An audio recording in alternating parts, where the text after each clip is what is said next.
नमस्कार जी। कहानियां यादों की में आपका स्वागत है। सितंबर माह में हिंदी दिवस आता है और इस हिंदी दिवस पखवाड़े में मैं आपको एक संस्मरण रूपी कहानी प्रस्तुत कर रही हूं, जिसका शीर्षक है हिंदी दिवस। जी हाँ, आज तो मैं सेवानिवृत्त हो चुकी हूं, लेकिन जब भी हिंदी दिवस का पखवाड़ा आता है, मतलब कि सितंबर माह आते ही हम सब हिंदी में काम करना आरंभ कर देते थे। तो आज सितंबर आने के बाद में हिंदी दिवस की जैसे जैसे शोर मचता है, मुझे वेंकट सर की बहुत याद आती है। जी हाँ, ये बात उस समय की है जबकि हमारे दफ्तर में भी हिंदी पखवाड़ा चल रहा था। सितंबर माह में अक्सर हिंदी पखवाड़े में सरकारी काम हिंदी में ही करने का आदेश जारी हो जाता था और हम अपनी अधिकतर फाइलें हिंदी में ही निपटाते थे। उस समय हमारे अधिकारी भी अधिकतर हिंदी में ही उन फाइलों पर आदेश लिखते थे। इस बार हमारे सेक्रेटरी साहब वेंकट सर आ गए थे।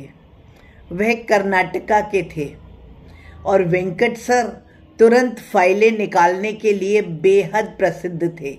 वह अपना काम भी तुरंत करते थे और अपने सारे स्टाफ से भी यही अपेक्षा करते थे कि कोई भी फाइल ज़्यादा समय तक ना लटकती रहे।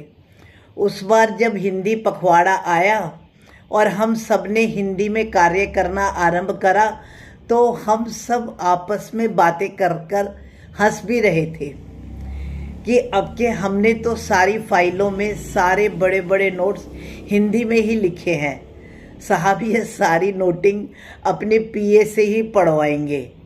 इस कारण से अब के तो कोई भी फाइल 15 दिन से पहले ही वापस भेज तो नहीं सकते, क्योंकि यह तो हमें पता था कि जब तक वह पूरी फाइल पढ़ और समझ नहीं लेंगे, तब तक वह उस फाइल को अनुमोदित करके वापस नहीं भेजेंगे।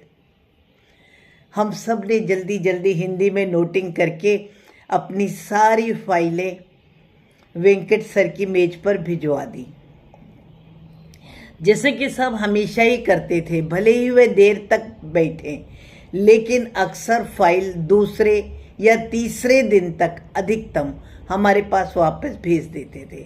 दूसरे दिन हम सब मुस्कुराते हुए अपनी अपनी सीट पर बैठे थे, क्योंकि हमें पता था कि हमारी फाइलें अभी तो वापस आने वाली है नहीं और जो थोड़ा बहुत काम और बचा है वो हम जल्दी ही करके उनके पास भिजवा देंगे। हम सिर्फ उनके पीए साहब से यही जानने के इच्छुक थे कि साहब ने आपसे फाइल पढ़वाई कैसे, अब के इन सारी फाइलों को अनुमोदित कैसे करा।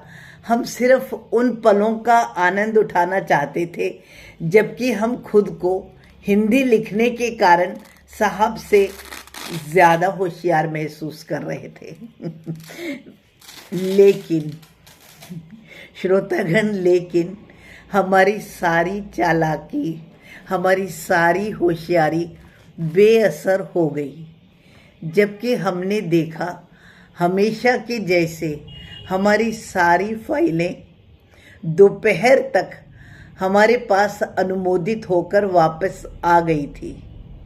साहब ने न केवल उन पर अपने हस्ताक्षर हिंदी में किए थे, अपितु उन्होंने हमसे भी ज़्यादा बेहतर लिखाई हमारी फाइल में लिखी थी।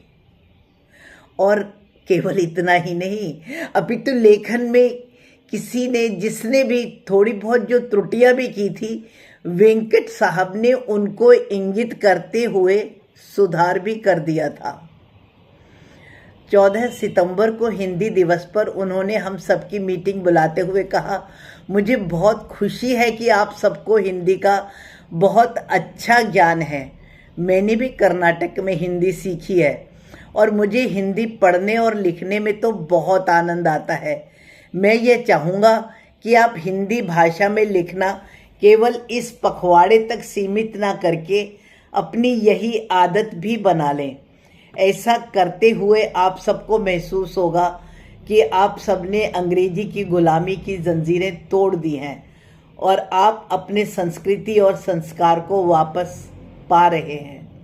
हम सब चुप और मंत्रमुग्ध थे। वास्तव में वेंकट साहब ने सही तो कहा था।